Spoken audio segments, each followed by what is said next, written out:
아멘. 오늘 잠언 3장 1절로 12절 말씀을 통해서 복된 삶의 비결이라는 제목으로 하나님 말씀 증거하겠습니다. 인생 경영 시리즈 네 번째 시간입니다. 우리 인생을 성공적으로 사는 유일한 비결이 있다면 그것은 하나님을 만나고 하나님을 믿고 하나님과 동행하는 것입니다. 우리가 하나님을 만나고 하나님을 믿고 하나님과 동행하면 변화되는 것이 너무 많지만, 그래서 새로운 피조물이 된다 이렇게 성경은 말하고 있지만, 그 중에 특별히 바뀌어지는 것 중에 한 가지는 우리의 눈이 바뀌어집니다. 새로운 세계가 보입니다. 새로운 역사가 나타납니다. 그래서 구원의 감격을 체험하신 분들마다 아마 이런 고백할 것입니다. 똑같은 나무인데 나무가 달라 보여요. 똑같은 남편인데 남편이 달라 보여요. 똑같은 회사인데 회사가 달라 보여요. 눈이 바뀌는 거예요. 예수 믿기 전에는 앞밖에 못 봅니다. 앞만 보는 거예요. 그러니까 앞만 보니까 내가 갖고 싶은 거를 먼저 갖고 있는 사람을 보면 그렇게 얄밉고 믿고 어떤 때는 열등감 느끼고 그렇게 인생을 사는 거예요. 그러면서 어떻게 하든지 그거를 뺏어서 내가 갖고 싶은 거예요. 그렇게 인생을 살다 보니까 인생이 전쟁터예요. 약육강식이에요. 너무 힘들어요. 살 수가 없는 거예요. 이렇게 살던 인생이 하나님을 만나면 앞을 보는 게 아니라 새로운 지평이 열리는데 바로 위를 보는 거예요. 하늘에 계신 우리 아버지가 보이는 거예요. 그 하나님이 나를 도와주신다. 이걸 깨닫고 이걸 믿어지는 거예요. 그러면서 그때 깨달아지는 거죠. 우리 인생은 앞을 향해서 달려가면서 나보다 앞선 사람을 발걸어 넘어뜨려서 그가 갖고 있는 것을 뺏으면서 인생 사는 게 아니라 위로부터 공급하시는 하나님 아버지를 만나서 하나님이 내게 주시는 것을 받아서 사는 것. 그래서 내가 받고 나를 통해서 남들에게 나누어주는 복의 근원으로 사는 것. 이게 바로 복된 삶이구나. 이게 바로 진짜 삶이구나. 그렇게 살 때 원수관계 맺을 사람이 없다는 거예요. 다 평화의 관계로 바뀌어지게 된다는 거예요. 성경은 이와 같이 말해요. 야고보서 1장 16절로 17절에 내 사랑하는 형제들아 속지 말라. 온갖 좋은 은사와 온전한 선물이 다 위로부터 빛들의 아버지께로부터 내려오나니 속지 말라. 앞에 있는 게 아니다. 위로부터 내려오는 것이다. 예수 믿고 예수 만나면요, 이게 보이는 거예요. 그 새로운 인생이 보이는 거예요. 야고보서 4장 1절로 2절에 보니까 너희 중에 싸움이 어디로부터 다툼이 어디로부터 나느냐, 너희 지체 중에 싸우는 정욕으로부터 나는 것이 아니냐. 너희가 욕심을 내어도 얻지 못하고 살인하며 시기하여도 능히 취하지 못함으로 다투고 싸우는도다. 너희가 얻지 못함은 구하지 아니하기 때문이다. 너희가 얻지 못하는 것은 빠른 발이 없기 때문이 아니다라는 것입니다. 우리는 하나님께 능력을 위해서, 하나님 내게 능력을 줘서 내가 더 빨리 달려가서 나보다 앞선 사람을 내가 이기게 해주세요. 내가 큰 힘이 있어서 그들을 꽉 붙잡게 해주세요. 예수 처음 믿을 때 이런 기도합니다. 그런데 성경은 뭐라고 말해요? 너가 욕심내어도 싸워도 심지어는 살인하고 죽여도 얻지 못하는 것은 그렇게 빠른 발로 얻는 게 아니다. 힘센 손으로 얻는 게 아니라 구하지 않기 때문이다. 어디를 향해서? 위를 향해서 하늘에 계신 우리 아버지께 구하지 않기 때문이다.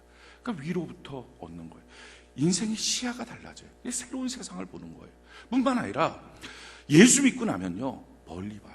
예수 믿기 전에는, 예수 만나기 전에는 짧게 보여요. 그러니까 다 모든 게 짧아요. 한 번 살고 죽는 인생이라고 이렇게 보는 거예요. 그러니까 한 번 살고 죽는 인생이니까 지금 사는 게 전부 다예요. 이게 내 인생 사는 모든 거예요. 그러니까 여기서 내가 유익을 얻어야 되고, 여기서 이익을 얻어야 되고, 여기서 잘 돼야 되고, 그러니까 모든 게 여기예요. 그러다 보니까 세상 보는 게 너무 부조리하고 불평등해요. 어떤 사람은 장애인으로 태어나서 그렇게 고생하고 살고, 어떤 사람은 가난한 아빠 만나서 그렇게 살고, 야, 하나님이 계시면 어떻게 세상이 이 모양이 되느냐, 이렇게 될 수 있느냐, 이렇게 원망하고 불평하고 자신을 향해서, 남을 향해서, 하나님을 향해서 원망했던 그 사람이 오늘 하나님 만나면요, 인생이 그렇게 짧은 게 아닌 걸 봐요. 삼생이라는 게 보이는 거예요. 어머니 뱃속에서 일생 동안 사는 거죠. 그래서 10달 만에 태어날 때 사지백체 이목구비 만들어서 태어나는 거예요. 그러고 나서 지금 우리가 이생을 사는 거예요. 육신의 이생을 살면 이게 죽으면 끝나는 게 아니라 성경은 말해요. 죽고 나면 심판이 있다. 이야, 심판하신 하나님을 아는 거예요. 그렇지, 공평하시지. 우리가 이 땅 살 때 심판하시고 그 다음에 영원한 영생으로, 영원한 영벌로 가게 만드실 때 하나님 그러기 때문에요, 지금 사는 이 세상, 이게 전부 다가 아니라 지금 사는 이 세상이 하나님이 나보고 하라고 하신 일을 하게 만드는 사명의 삶이네요. 내가 꼭 출장 나온 것 같은 삶이네요. 내가 반드시 본향으로 돌아가야 될 텐데 여기서 하나님이 하라고 하신 일을 하면서 사는 거네요. 이걸 깨닫게 되는 거예요. 인생이 참 영원하다는 걸 아는 거예요. 그러니까 지금 사는 삶을 가졌다고 흥청망청 쓰는 게 아니라 없다고 낙심하며 사는 게 아니라 목적을 이루며 사는 삶이 되는 거예요. 그래서 하나님, 내가 사는 이 삶 그냥 사는 게 아니라 하나님이 나를 지으실 때는 하나님을 찬송하며 사는 삶이라고 말씀하셨는데 내가 어느 자리 어느 곳에 있든지 주님 찬양하고 주님께 기쁨 드리는 삶이 되길 원합니다. 인생의 목적이 바뀌어요. 그래서 범사에 감사하는 삶이 됩니다. 자기만 그렇게 보는 게 아니에요. 남도 그렇게 봐요. 남도 이제는 길게 봐요. 그러니까 길게 보니까요, 짧게 보면 사람들을 볼 때 다 못마땅해요.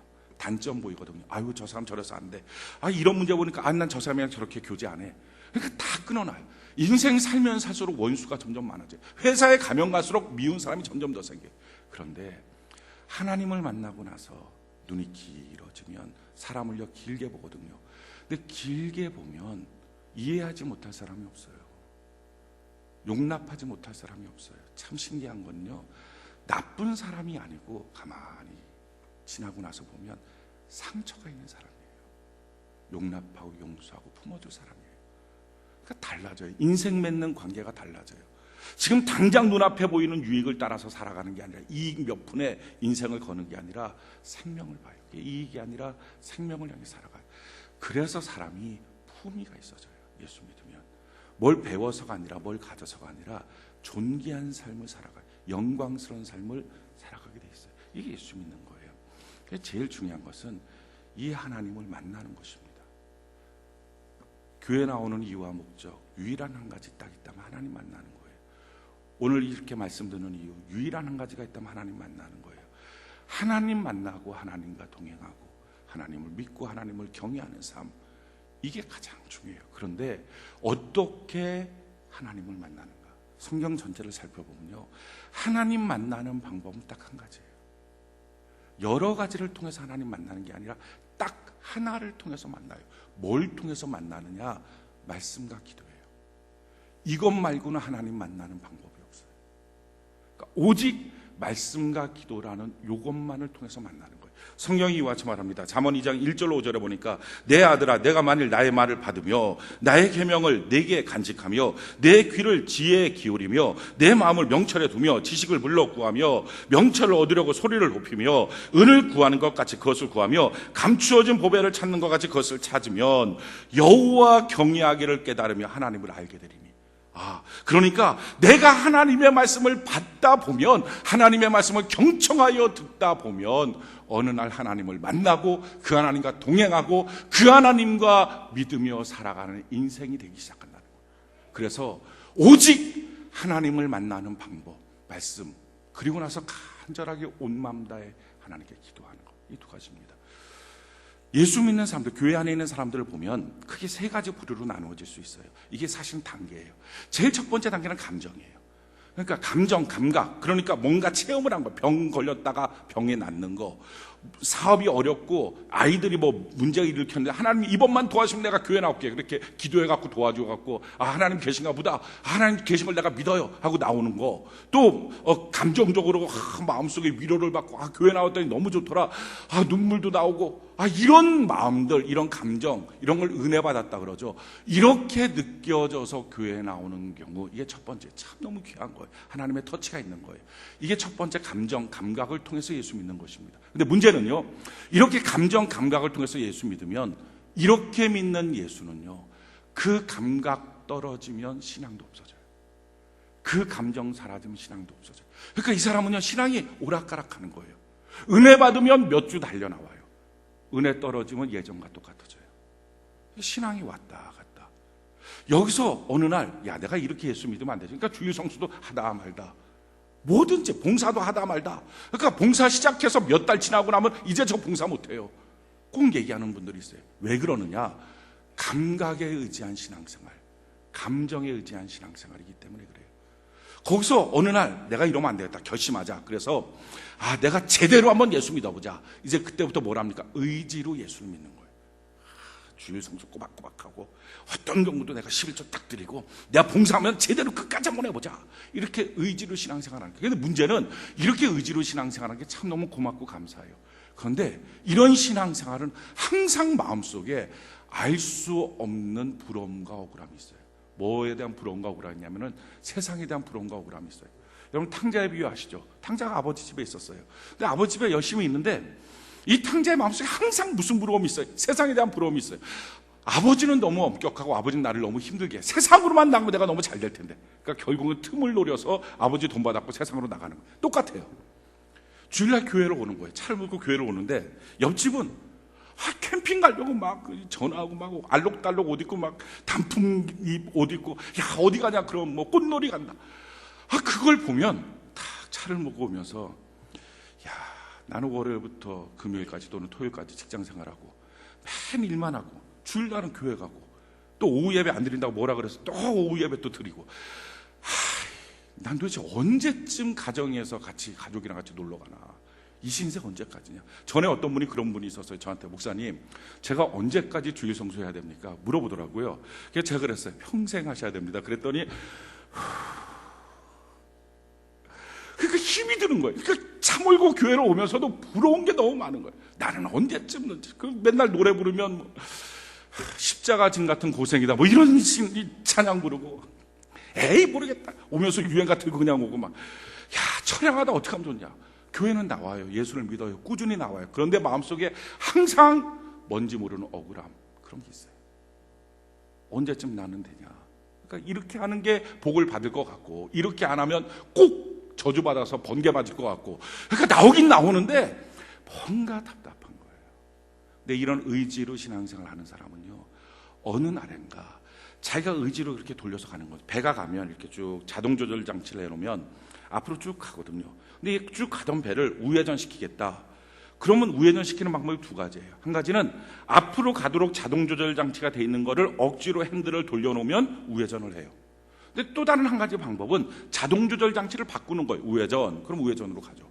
그거 가는 거예요. 근데 억지로 돌려서 가는 것, 이렇게 억지로 돌려서 가면 가긴 가요. 근데 문제는 억지로 돌려서 갔던 핸들을 어느 날 힘이 빠져서 툭 놓으면 휘르륵 하고 옛날로 돌아가는 거예요. 그러니까 의지로 신앙생활 했던 사람이 핑핑핑 돌면 옛날로 그대로 가는 거예요. 술 안 먹어야지, 술 안 먹어야지, 술 안 먹어야지.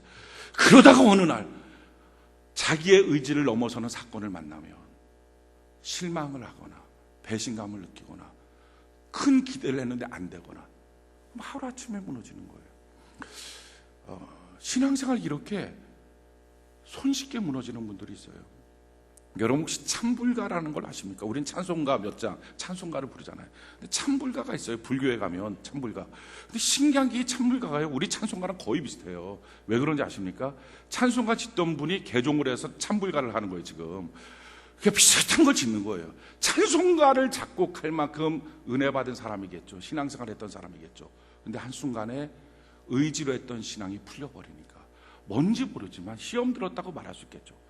그러니까 세상으로 가버려요. 아니 세상보다 더 반대로 가서 불교로 가버리는 거예요. 신앙생활이 이렇게 될 수가 있어요. 그러니까 그거 의지해서 신앙생활 하던 사람은요 거기서 한 걸음 더 나가야 돼요. 그게 뭐냐, 그게 바로 지식이 바뀌는 거예요. 생각이 바뀌는 거예요.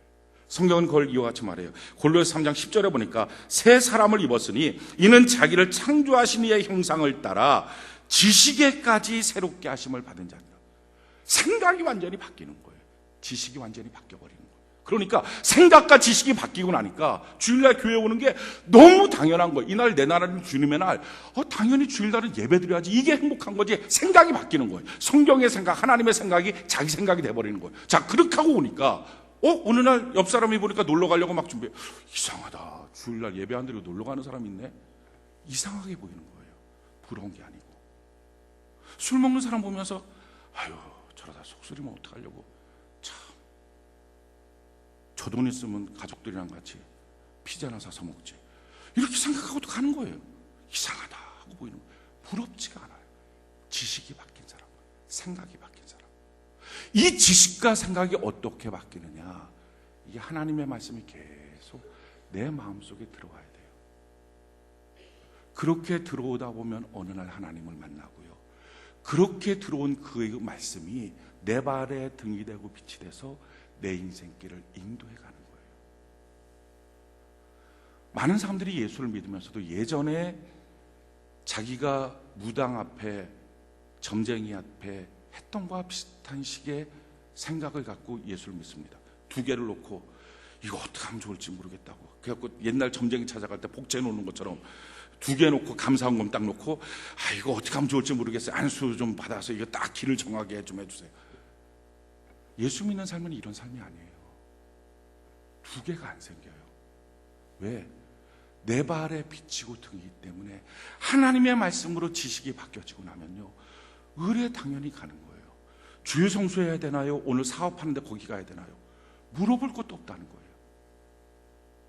전도해야 될까요? 집에서 자야 될까요? 이거 물어볼 것도 없다는 거예요. 11조 해야 될까요? 이번 달은 띄어먹고 삶을 살아야 될까요? 이거 물어볼 것도 없다는 거예요. 왜?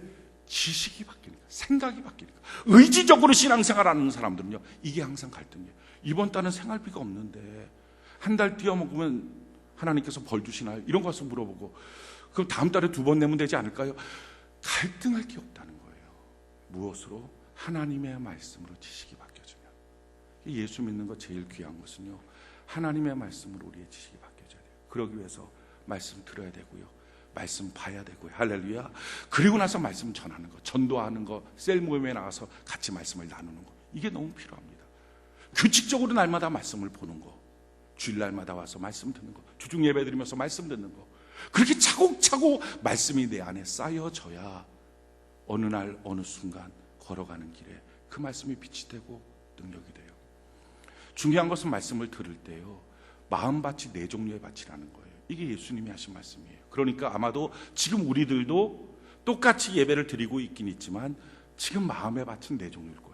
성경이 이와 같이 말하죠. 마태복음 13장 18절 23절에 보니까, 그런즉 씨 뿌리는 비유를 들으라. 아무나 천국 말씀을 듣고 깨닫지 못할 때는 악한 자가 와서 그 마음에 뿌리는 것을 빼앗나니, 이는 곧 길가에 뿌려진 자요 돌밭에 뿌려졌다는 것은 말씀을 듣고 즉시 기쁨으로 받되 그 속에 뿌리가 없어 잠시 견디다가 말씀으로 말미암아 환난이나 박해가 일어날 때는 곧 넘어지는 자요 가시떨기에 뿌려졌다는 것은 말씀을 들으나 세상의 염려와 재물의 유혹에 말씀이 막혀 결실하지 못하는 자요 좋은 땅에 뿌려졌다는 것은 말씀을 듣고 깨닫는 자니 결실하여 어떤 것은 100배, 어떤 것은 60배, 어떤 것은 30배가 되리라. 자, 마음밭이 네 종류라는 거예요. 길가밭이 있어요. 이 사람 무관심해요. 그냥 온 거예요. 그냥 누구 따라서 그냥 오고 그냥 왔어요. 그냥 와서 가만히 하고 돌아가는 거예요. 두 번째 종류의 사람은 돌짝이에요. 이 사람은요, 울퉁불퉁해요. 그래갖고 순간적으로 내가 원하는 무엇인가 이루어지면 좋다, 너무 잘됐다, 그냥 막 눈이 반짝반짝 깨갖고 말씀 들어요. 근데 내가 원하는 게 이루어지지 않았다, 그럼 눈이 바로 썩어 들어가요. 동태 눈처럼 하고 있어요. 또 어떤 사람은요, 돈 때문에 이거 사업 어떡하나, 집 이사 가야 되는데 돈 어디서 생기지? 돈 때문에, 염려 때문에 멍해져 있어요. 그래서 사람들이 그래요. 나 이게 말씀 들을 때 멍해져서 말씀 못 듣는다고. 그게 왜 그래요? 그런 밭이 있다는 거예요. 옥토밭은 4분의 1이라는 거예요. 자, 그러면 나머지 4분의 3은 어떻게 됩니까? 그냥 멍한 채로 있지 말고 자기가 자기의 밭을 갈아엎으라는 거예요. 예수님은 씨 뿌리는 자고 예수님이 내 밭을 갈아엎지 않으니까 내가 내 밭을 갈아엎어서 어떻게 하든지 주의 말씀을 듣기 위하여 경청하기 시작할 때, 그게 신앙의 첫걸음을 내딛기 시작하는 거예요. 주님 만나는 걸음을 걸어가는 거예요. 그게 말씀을 향한 열정을 갖고 걸어가는 거예요. 성경이 뭐라고 말하느냐, 우리 같이 한번 읽어볼까? 시편 1편 1절 6절 한번 띄워주시고 우리 같이 한번 읽어봅시다. 시작. 복 있는 사람은 악인들의 꾀를 따르지 아니하며 죄인들의 길에 서지 아니하며 오만한 자들의 자리에 앉지 아니하고 오직 여호와의 율법을 즐거워하여 그의 율법을 주야로 묵상하는도다. 그는 시냇가에 심은 나무가 철을 따라 열매를 맺으며 그 잎사이가 마르지 아니함 같으니 그가 하는 모든 일이 다 형통하리로다. 악인들은 그렇지 아니하며 오직 바람에 나는 겨와 같도다. 그러므로 악인들은 심판을 견디지 못하며 죄인들이 의인들의 모임에 들지 못하리로다. 무릇 의인들의 길은 여호와께서 인정하시나 악인들의 길은 망하리로다. 복 있는 사람이 누구예요? 주야로 말씀을 묵상하는 사람. 그 사람은 결국은 시냇가에 심은 나무처럼 철을 따라, 이게 무슨 말입니까? 때마다 무엇인가 인생을 걸어가는 마디마디마다 결국은 말씀으로 인도받아 열매 맺는 인생 산다. 그 사람 하나님이 인정해 주는 삶이다. 그런데 악인은 그렇지 않고 둥둥 떠다니는 삶을 산다. 그 말씀이에요. 복 있는 사람이 누구예요? 말씀 묵상하는 사람. 오늘 성경 본문도 똑같이 말해요. 우리 복된 삶의 비결, 지금 6가지를 설명하고 있는데 그 중에 오늘 첫 번째만 말씀드리고 나머지 5가지는 다음 주는 부활절이고 그 다음 주에 5가지 말씀을 드리려고 그래요. 3장, 우리 오늘 읽었던 말씀 잠언 3장 1절 2절 우리 같이 한번 볼까요? 잠언 3장 1절 2절 같이 한 목소리 시작. 내 아들아 나의 법을 잊어버리지 말고 내 마음으로 나의 명령을 지키라. 그리하면 그것이 내가 장수하여 많은 해를 누리게 하며 평강을 더하게 하리라. 아멘. 우리가 인생 장수하는 건 오래 사는 것, 건강하게 사는 것 뿐만 아니라 회사 들어가면 거기서 인정받고 오래 있는 것, 사업하면 그 사업장 1, 2년 안에 문 닫는 게 아니라 계속 꾸준히 해서 점점 더 잘 되는 것, 이게 다 장수죠. 앉을 자리 설 자리 있는 것. 그러면서 뭐라고 말해요? 또 마음의 평강을 드리는 것. 그러니까 안정적이고 편안한 삶, 이건 모든 사람의 꿈입니다. 그런데 이런 안정적이고 평안한 삶을 이루는 방법, 그게 뭐라고요? 하나님의 말씀의 법을 잊어버리지 말고 너 마음에서부터 하나님의 말씀을 지켜라. 마음에 하나님의 말씀이 있는 것, 그게 안정적이고 평안한 삶의 비결입니다. 왜 우리 안에 말씀 그대로 말씀이 충만하게 있을 때 안정적이고 평안한 삶을 사느냐? 우리가 한번 예를 들어서 우리가 보기를 원해요. 우리가 분명한 한 가지 알고 있습니다. 영혼이 잘된 같이 범사 잘되고 강건하다. 그러니까 무엇인가 선택할 때 영혼이 잘된 일을 선택하라. 그러면 결국에는 범사가 잘되고 강건하게 된다. 영혼이 잘되는 것처럼 영혼이 잘되는 만큼 범사 강건 따라오는 거다. 그래서 영혼이라고 하는 기관차가 가면 뒤에 범사 또 강건이라고 하는 열차는 따라오는 거다. 그러니까 항상 무엇인가 선택할 때 영혼 잘 되는 것, 다른 말로 바꾸면 하나님과 바른 관계 맺는 것, 하나님과 바른 예배 드리는 것, 어떻게 하든지 하나님 중심으로 사는 것, 어떻게 하든지 하나님과 동행하는 것, 이게 인생 잘 사는 것이다. 다 알고 있습니다. 문제는요, 내 안에 규칙적, 그러니까 날마다 말씀을 보고 말씀을 듣고 말씀을 전해서 내 안에 말씀으로 풍성해서 말씀으로 내 생각이 바뀌어지지 않는 한 실질적인 상황이 오면 누구라도 단 한 명도 영혼 잘 되는 것을 선택하지 못하도록 하는 거예요. 이게 문제예요. 다 아는데 못 선택해요. 자, 창세기 12장에 보면 우리 믿음의 조상 아브라함이 있어요. 그 아브라함이 75세 하나님을 만납니다. 어떻게 하다 만났어요? 말씀으로 만났어요. 자, 창세기 12장 1절로 4절에 보면 이렇게 말씀합니다.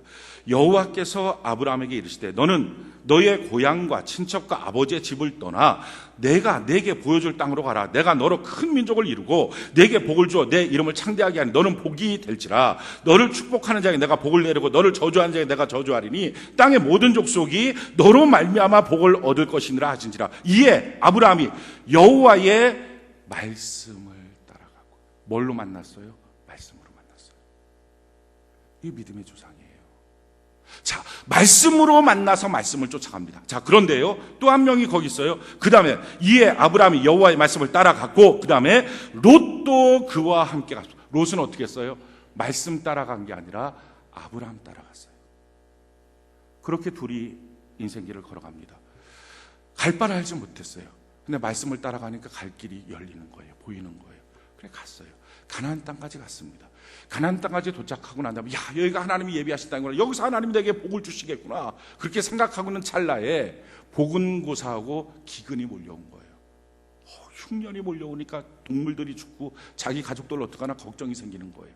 그래서 하나님이 그 땅에 거하라고 하는 주의 말씀이 있음에도 불구하고 말씀을 거절하고 애굽 땅으로 내려가요.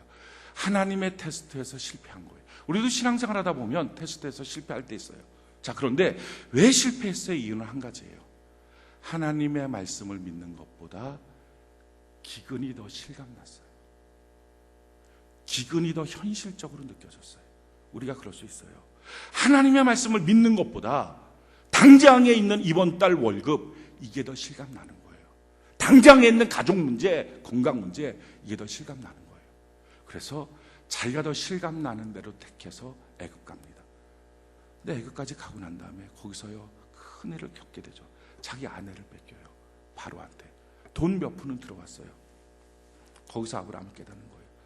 하나님 없으니까 인생 고통이구나. 돈 몇 푼 들어와도 이거는 돈이 행복이 아니구나. 왜 돈 필요했습니까? 아내랑 행복하게 살려고. 근데 아내 뺏기고 나니까 그 돈이 무슨 소용이 있어요? 하나님 없으니까 안 되는구나. 절실하게 느꼈어요. 그리고 쏜살같이 예전에 하나님이 약속하신 그 땅으로 올라와요.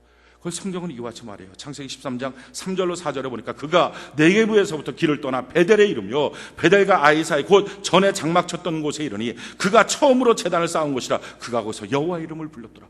그러니까 베델, 하나님의 집이라고 하는 뜻이잖아요. 하나님의 집, 지금 우리로 말하면 성전을 향하여, 예배당을 향하여 쏜살같이 다시 달려온 거예요. 거기서 제단을 쌓아 예배를 드려요. 근데 예배의 내용이 뭐였어요?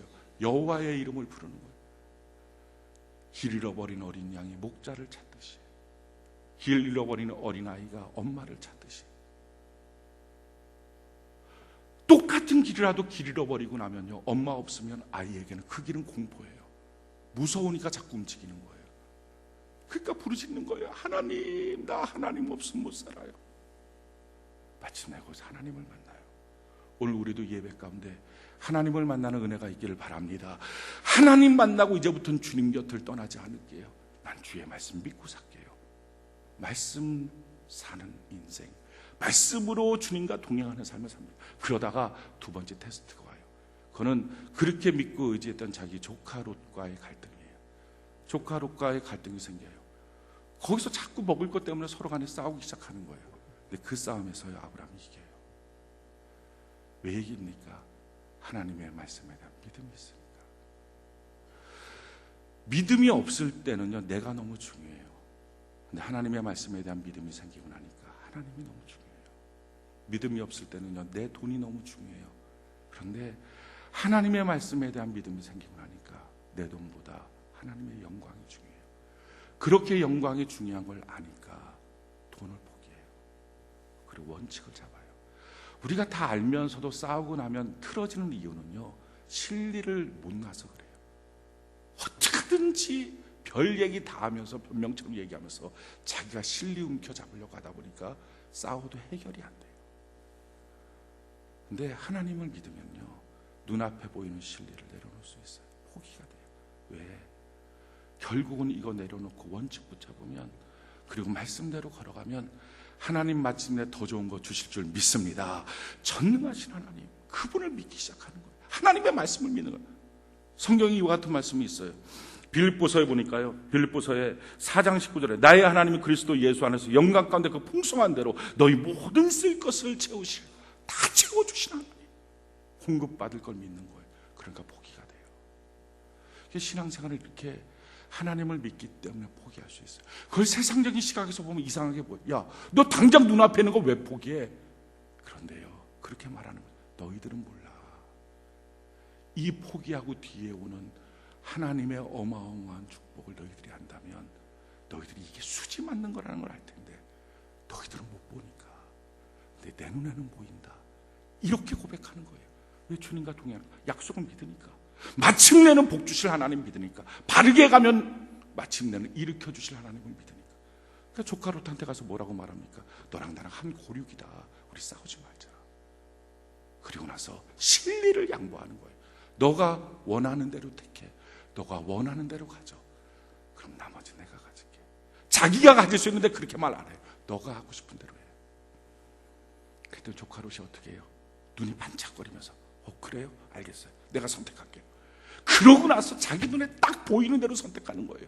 어디를요? 소돔과 고모라를. 성경 그 선택하는 모습을 이렇게 설명하고 있어요. 창세기 13장 10절로 13절에 보니까 이에 롯이 눈을 들어 요단 지역을 바라본 즉 소알까지 온 땅이 물이 넉넉하니 여호와께 소돔과 고모라를 멸하시기 전이었으므로 여호와의 동상 같고 애굽 땅과 같았더라. 그러므로 롯이 요단 온 지역을 택하고 동으로 옮기니 그들이 서로 떠난지라. 아브라함은 가나안 땅에 거주하였고 롯은 그 지역의 도시들에 머무르며 그 장막을 옮겨 소돔까지 이르렀더라. 소돔 사람은 여호와 앞에 악하며 큰 죄인이었더라. 자, 지금 롯이요, 선택의 기회가 오니까 좋아. 눈앞에 보이는 바로 저 땅이 최고 땅이야. 저 땅에 물이 많아. 저 땅 가면 내 양떼들 잘 먹을 수 있어. 난 부자 될 수 있어. 눈앞에 이득이 너무 정확하게 보이는 거예요. 이렇게 가는 거예요. 그런데 알고 있었어요. 그 땅은 큰 죄인들이 많은 소돔 땅이었더라. 처음에는 이런 생각했을 거야. 난 그래도 그렇게 가서 돈은 벌지만 하나님 믿을 거야. 내가 신앙 조절할 거야. 근데 그게 조절이 안 되는 거예요.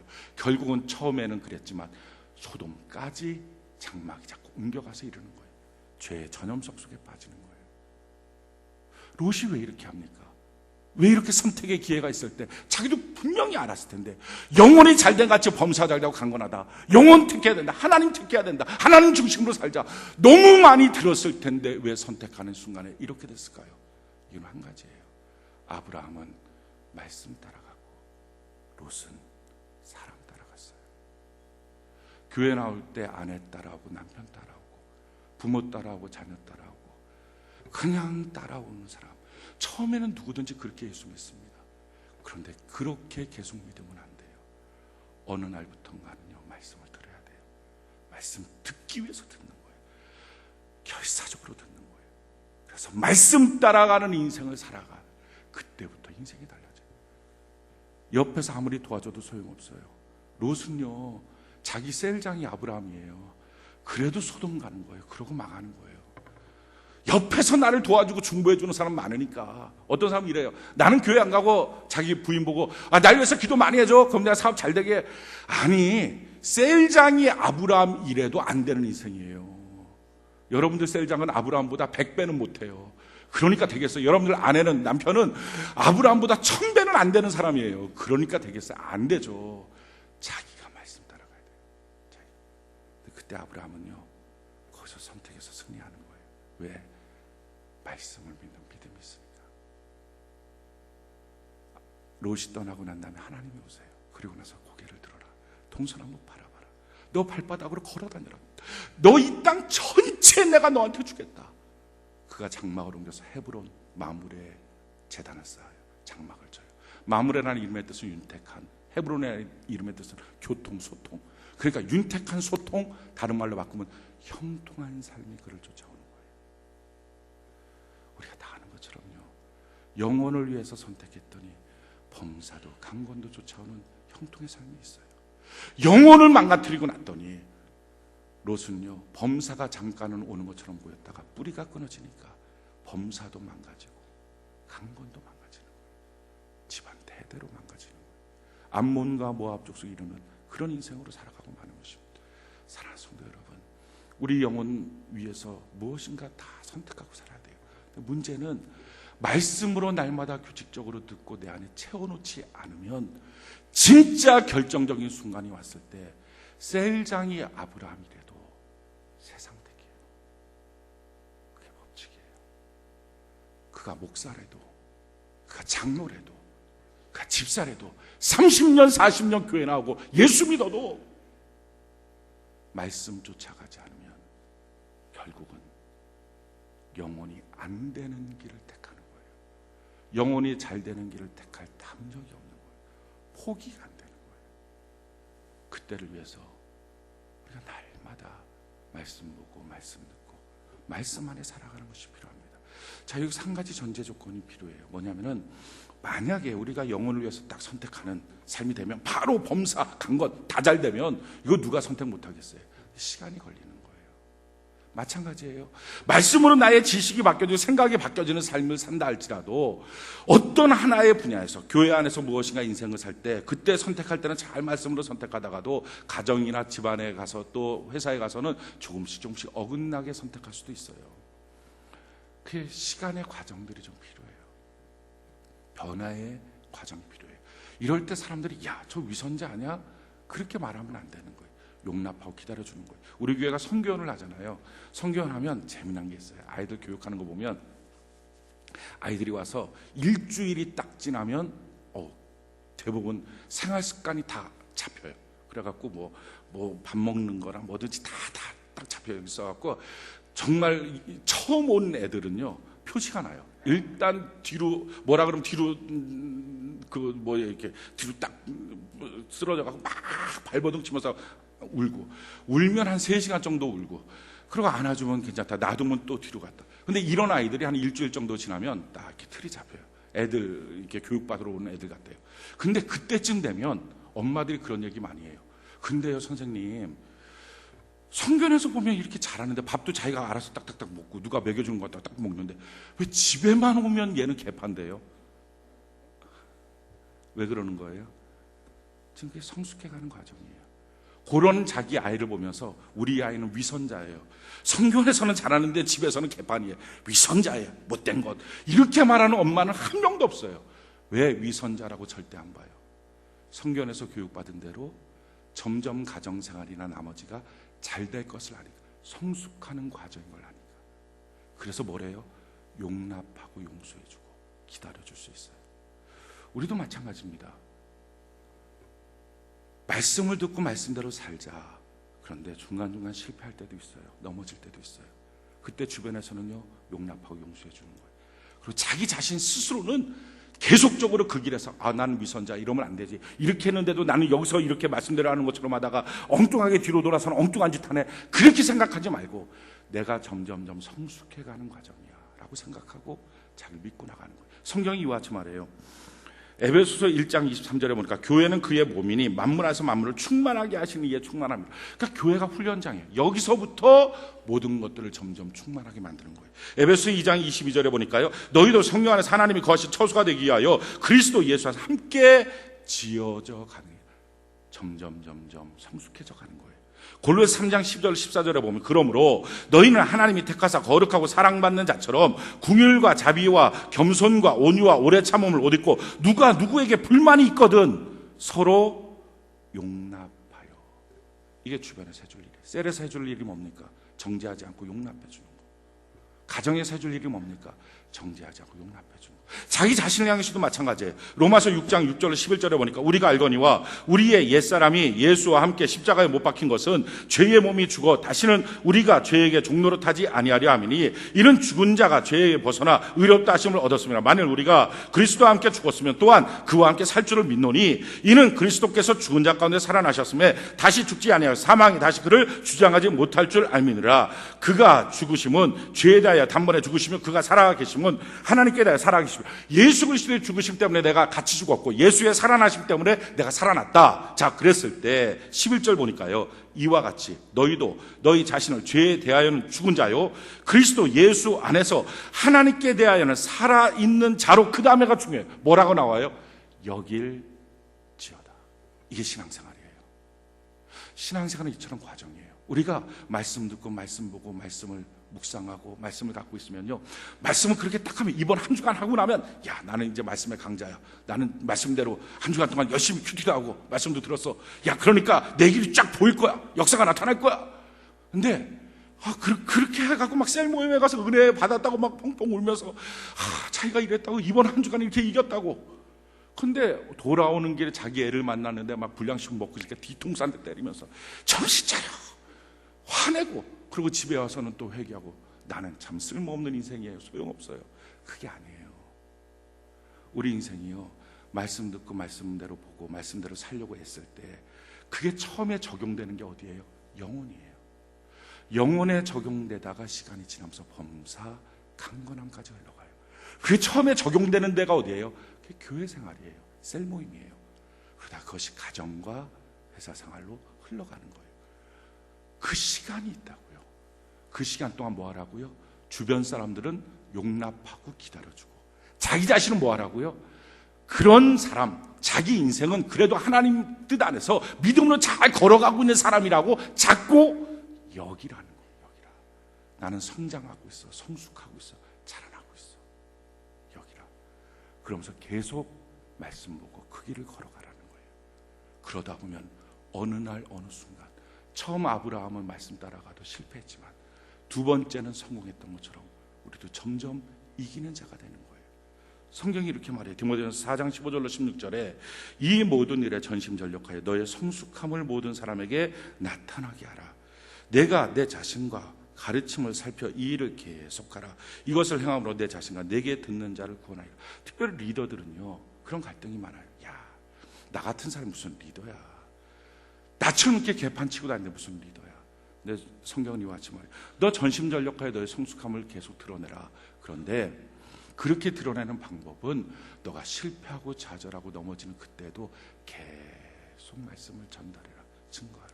그러면 너도 그도 결국 그 말씀 때문에 살게 될 것이다. 사랑하는 성도 여러분, 말씀의 결론을 맺겠습니다.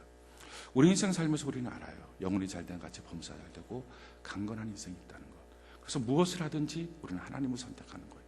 무엇을 하든지 신앙 좋은 길을 선택하는 거예요. 그러면 마침내 복을 주실 하나님을 믿는 거죠. 무엇을 하든지 예배를 선택하는 거예요. 무엇을 하든지 주의 말씀의 법대로 사는 거예요. 그러면 결국은 잘 될 것을 믿는 거예요. 자, 그 믿음대로 하나님은 역사하십니다. 그런데 그 시간 동안에 시간적 격차가 있어요. 그래서 인내도 필요해요.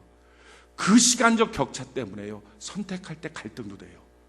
그 시간적 격차 때문에 자기 자신에 대해서 의구심도 들어요. 이 모든 것을 이기게 만드는 유일한 힘, 그거는 규칙적인 말씀을 통해서 차곡차곡 쌓여진 말씀의 능력이에요. 그래서 말씀 봐야 돼요. 말씀 들어야 돼요. 그래야 결정적인 순간에 승리하고 이기는 거예요. 오늘 성경 말씀 우리 본문 다시 한번 읽어봅시다. 잠언 3장 1절 2절. 잠언 3장 1절 2절.